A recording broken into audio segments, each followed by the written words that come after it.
Thanks for downloading a 3CR podcast. 3CR is an independent community radio station based in Melbourne, Australia. We need your financial support to keep going. Go to www.3cr.org.au for more information and to donate online. Now stay tuned for your 3CR podcast.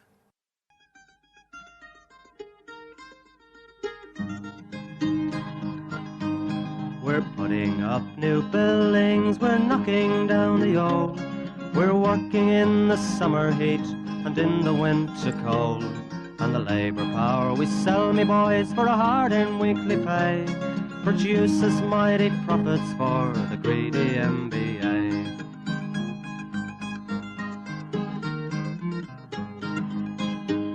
And whether we were born here or born in Italy, in Greece, in Spain or Ireland, in England or Fiji, we all of us are workers, united we must stand, until the wealthy bludgers have been driven from our land.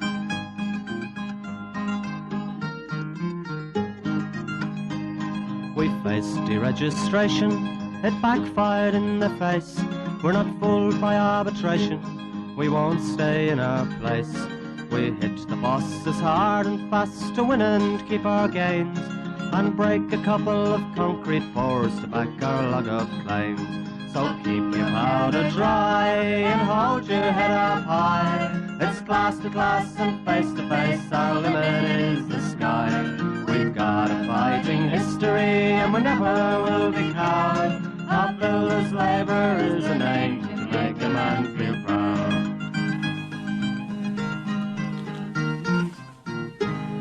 Yes, and it's good morning, bright-eyed and bushy-tailed from the Concrete Gang at 3CR, 8:55 on the AM dial, 9:30 Sunday morning. And you might recognise we haven't got Warren here this morning. It's the Gorilla and Buzzer. Morning, Buzzer. Oh, it's great to be back. It's been a while. I've been away a little bit. I've missed everybody. I've got a little bit of the flu, but it's great to be back.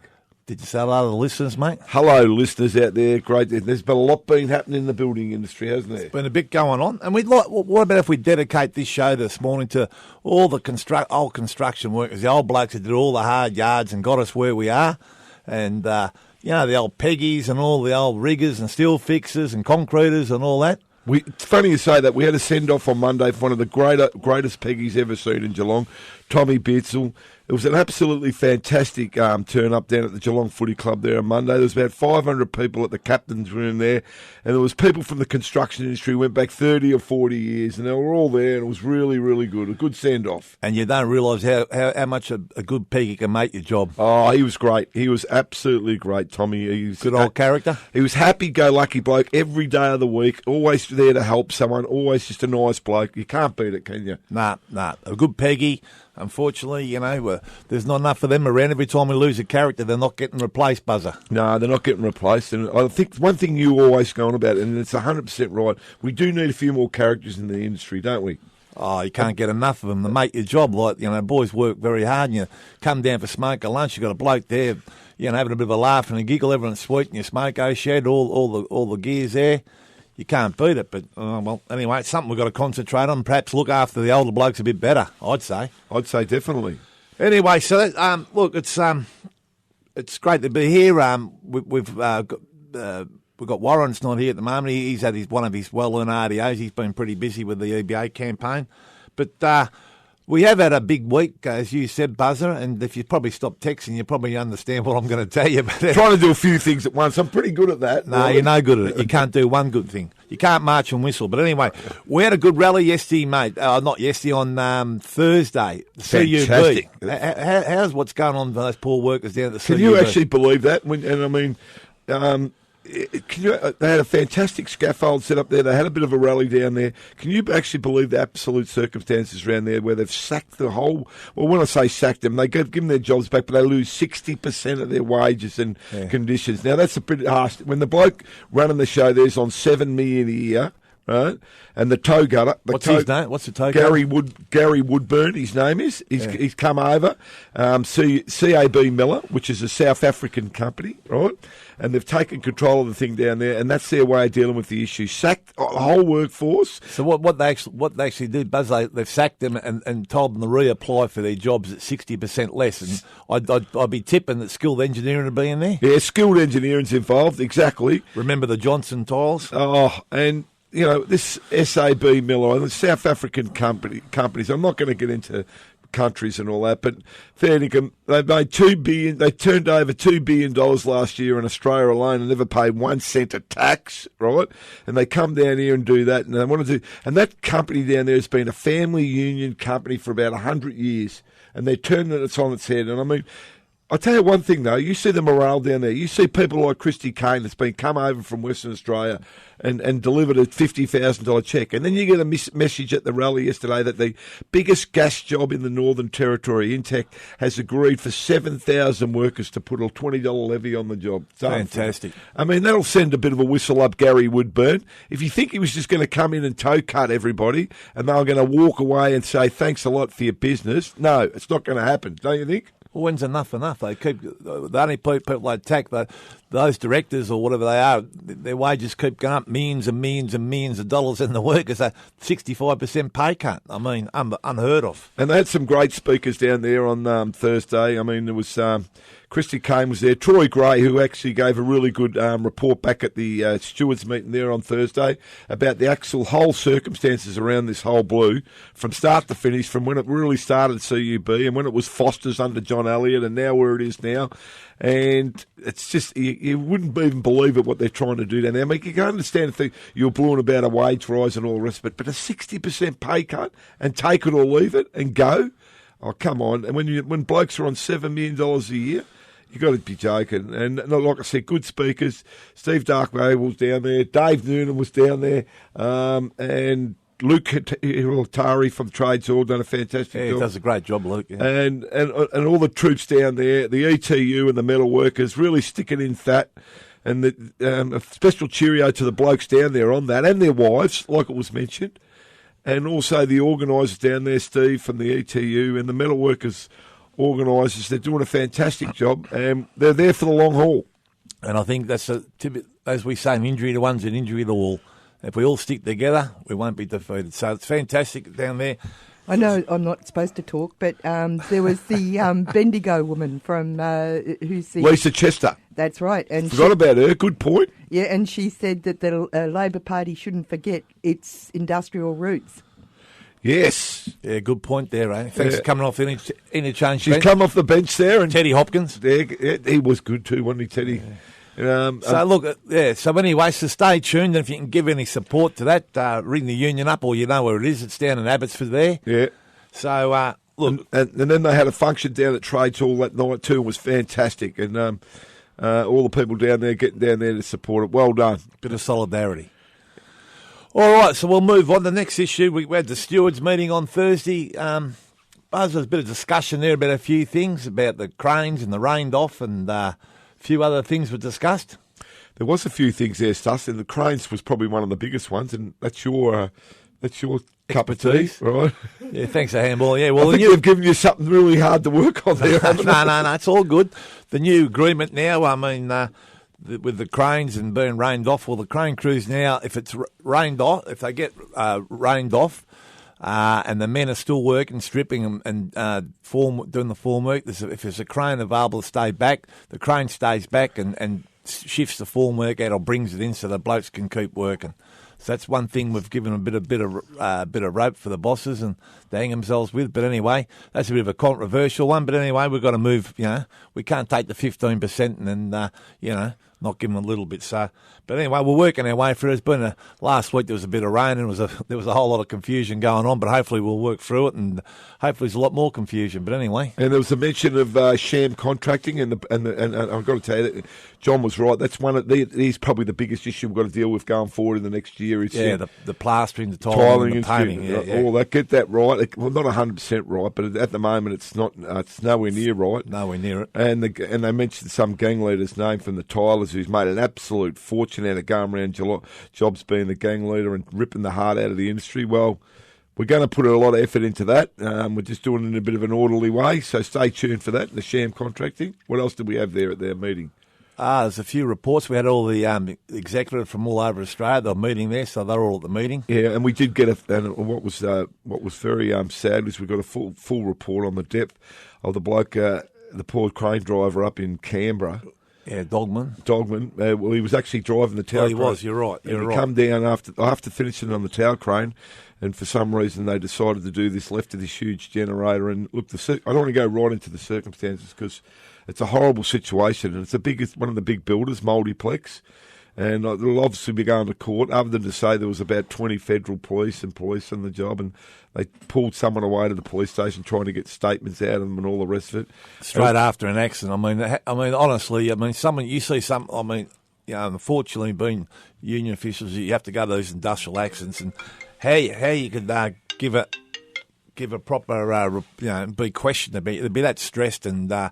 Yeah, but that's how they operate up there. That no respect for anyone. So yeah, so it was a bad accident, and we'll probably give a further report when we get all the details. We haven't got them all yet, but anyway, it was. Dean Hall gave a fairly good report, but he didn't want to go into the details, and I don't blame him. Who's the secretary of the AC? He's had his work cut out up there, Dean, because they've had the office raided again. He's the secretary of the ACTU branch. Yeah. That's it. Secretary Dean does a fantastic job up there, and his office got raided again a couple of weeks ago, so they've been under a lot of pressure up there, and I think you'll find if you go back through the statistics that they've had more deaths up there than any other place in Australia, so he's got to deal with that too. And then another death on top of that. He's a strong bloke. He's been around a long time. And best wishes to Dean and all the boys up in Jason and all the boys up in Canberra. Yeah, and Johnny Lomax and all that. And just with that raid, apparently they took over the office for 22 hours. 22 hours they took over the office they got a handful of papers to take away. And I mean, it's just what's going on is unbelievable. But anyway.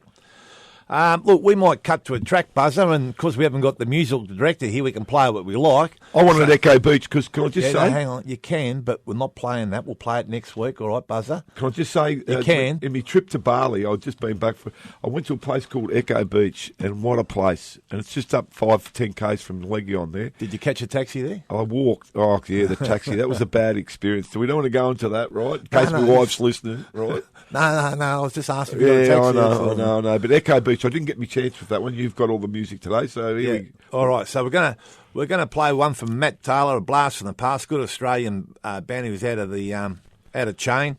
I remember when I was young, because I don't. I remember when I was young, the world had just begun and I was happy. I used to wonder about the earth and how it moved around the sun so snappy.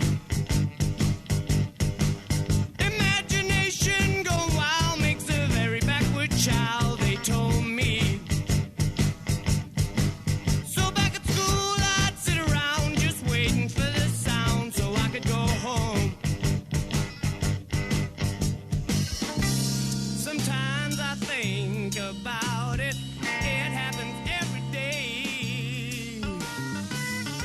I should think of the present, 'cause the present's now. Will I remember when I was young, how I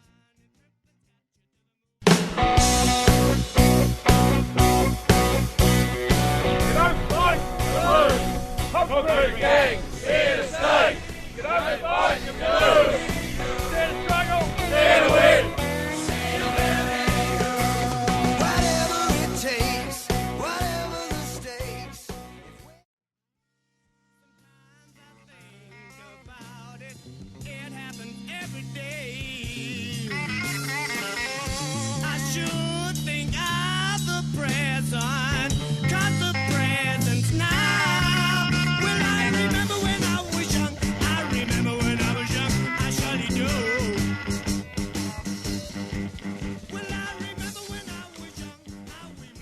I'm trying to get the back. And there it was, Matt Taylor, and I remember when I was young, because Buzzer doesn't remember when he was young, but anyway. I don't remember. I don't remember. That's a good sign if you don't remember. I do. I've lost a few memory cells there in the...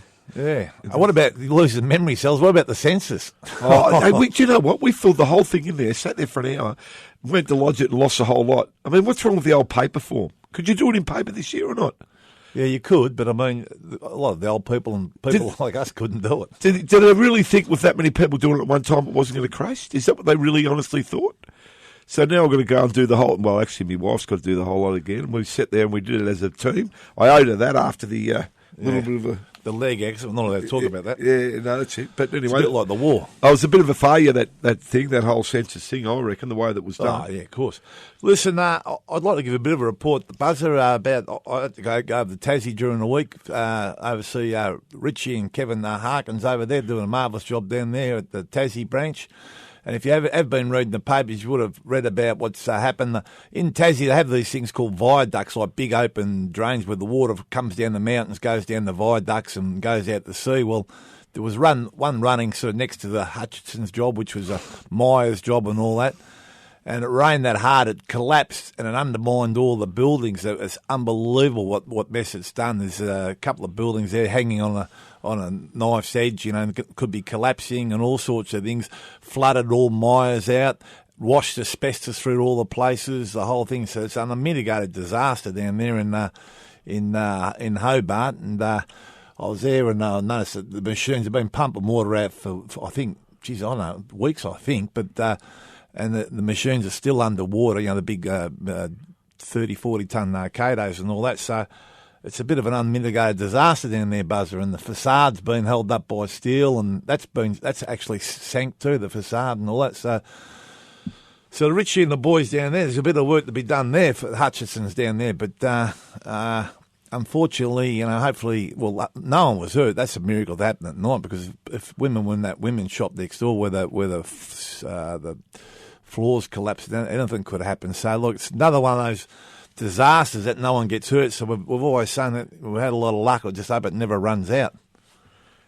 Yes, and what was the weather like down there when you were down there? What was the weather like when I was down there? Jeez, you're on the ball, Buzzer. I was half asleep there. I think you were. I think you might have had a big night last night. No, I've got the flu and I've come back, but I'm still firing, but not on all cylinders. Well, you haven't got that. What about jet lag? You don't get that coming from Bali, mate. No, I didn't get that. I didn't. What about you could get a ball on your ass over there, couldn't you? Bali? No, we're not going to go. We're not going into that, are we? No, we're not. No.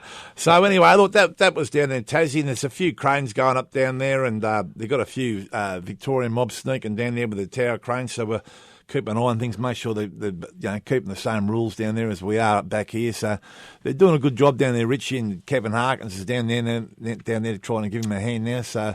I think things are picking up down there in Tassie, Buzzer. What about Launceston? Are they picking up there? I think it's a bit of difference between Launceston and Hobart, isn't it? I never got down there, mate, but... it was actually up there, but down there? It's down there from here, but up there from Hobart, isn't it? Yeah, and you've got some...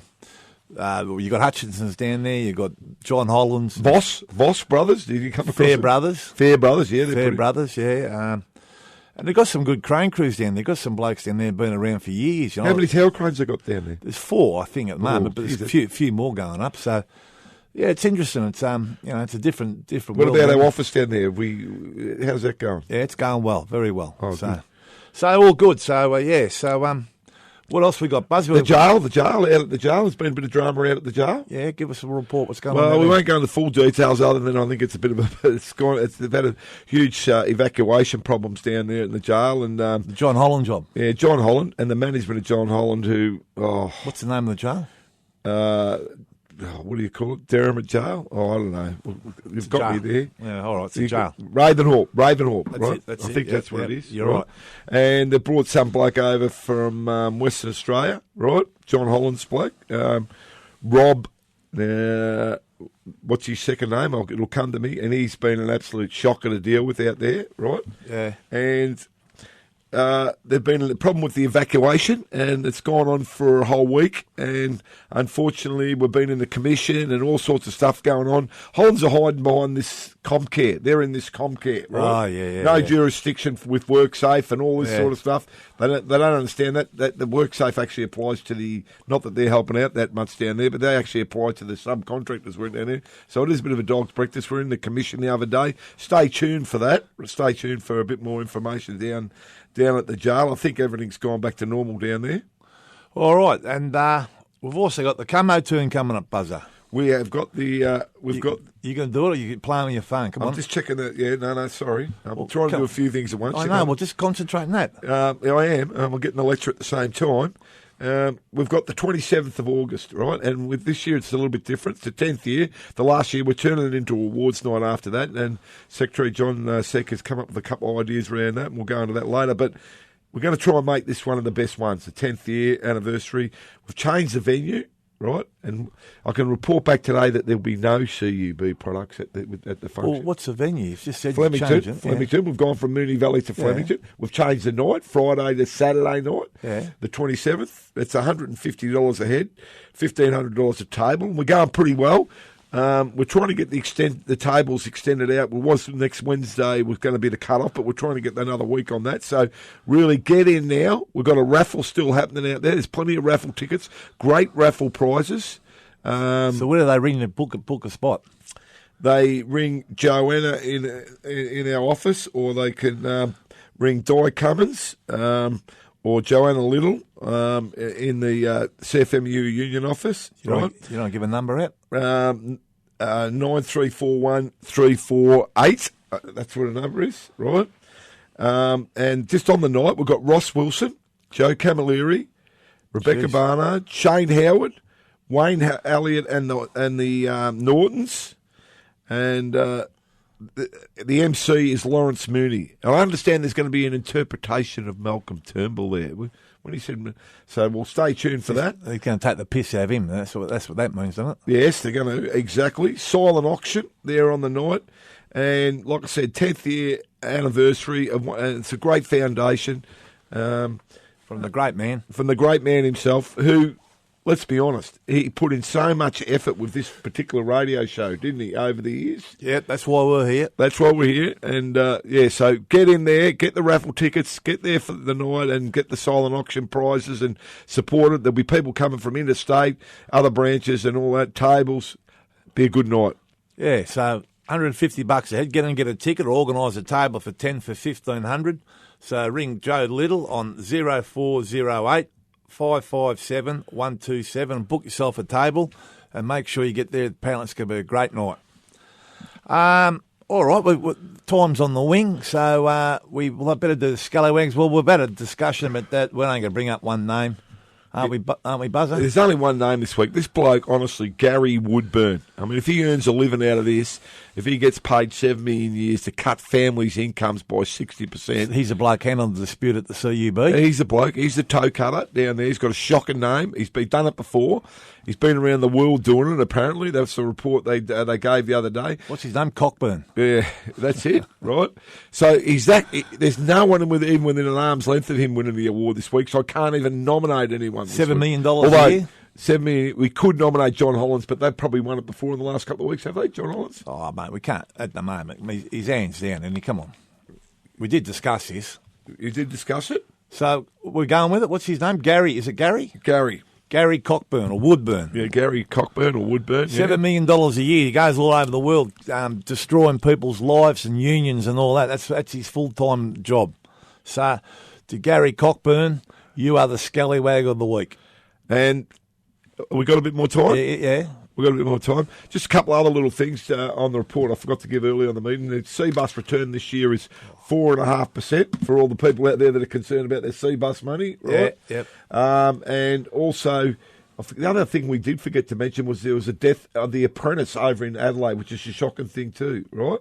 We're running out. Yeah, we're running out of time. We'll give you a bit more details next week. Yeah, right. So look, thanks for everyone for listening in. Hopefully you've enjoyed yourselves today listening to this show. So we're going to go out in the same old way. Dare to struggle. Dare to win. If you don't fight, you lose. Jesus, Buzz, are you with us or what? Can you do that again? No. And we're going out with one of the old greats, the Dingoes, and it's what track is it? We're going to play "Come On Down." So everyone else, come on down and sign your EBAs.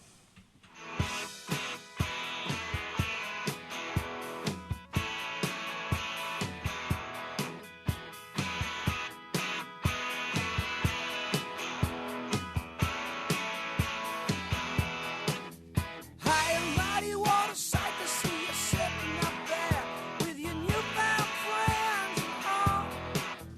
Don't you worry about a thing, just pretend I ain't here. Go on and have yourself a ball. I thought I'd never see the day that I'll be looking up at you and you'll be looking down on me. You come a long way from that bar with a man who's so cool, but your secret will be safe with me. Come on down, what a sight. Come on down, that's alright. Come on down, every night. You've been listening to a 3CR podcast produced in the studios of independent community radio station 3CR in Melbourne, Australia. For more information, go to allthews.3cr.org.au.